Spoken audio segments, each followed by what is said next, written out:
Hey everyone, I'm Alexander with Gym Tech again. Today we're going to be covering the GMT 300 Blackout and how to clean it and maintain it. So this being a titanium suppressor, maintenance is a little bit different than our other G cores. You can be a little more aggressive with this, but you don't need to. You can use a brass brush on here. Any of these surfaces. You have 3/8 drive, you want to keep that clean and build up because it's just going to help you in the long run. You're going to want to separate the tube and the core probably every 500 rounds or so if you're shooting subsonic, maybe a little bit more if you're shooting subsonic on a short barrel rifle.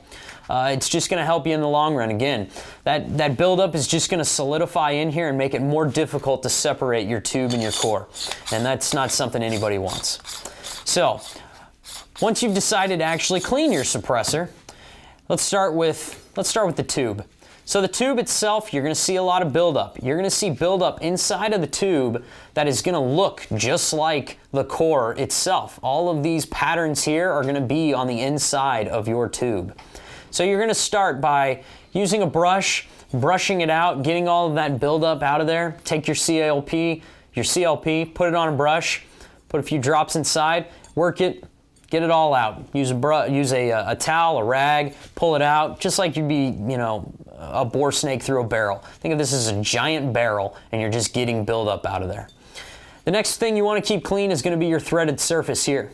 All these threads, it's an important part of the suppressor. It's what holds it together. You want to keep that clean. Tube's pretty simple. Just keep it clean, keep it from getting too much buildup inside. Moving on to the core. The core, you're going to see the most buildup right inside here in what's, your blast chamber. So again, take your CLP and your brush, or a brass brush if you need to, if you've waited a while and it's pretty built up, and just work it inside here. All of these chambers, you want to make sure they're nice and clean. Again, the threaded surface, you want to make sure the threaded surface is nice and clean, both of them, here and here. The GMT 300 Black's pretty straightforward in cleaning. It being titanium, it's pretty strong, pretty tough.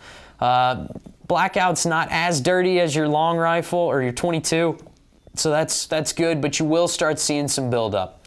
Another option for cleaning your suppressor, not quite as in-depth, but a little bit more fun, is, once you've shot a significant amount of your subsonic, throw a mag of supersonic through it. 20, 30 rounds of supersonic going at a pretty good speed is going to help to blow out a lot of that debris, a lot of that buildup from the subsonic rounds.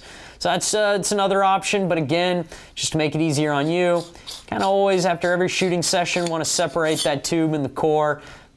Leave it separated for a little while, maybe on the drive home. If you're already at home, just leave, put it in the safe like that for a little while, and then come back and clean it. That way it's not binding together. Now, as far as storing the suppressor, like our other G cores, I would say take a light coat of CLP, put it on the core itself, put it on the threads, put it back together, and that's all you really need to do to store it.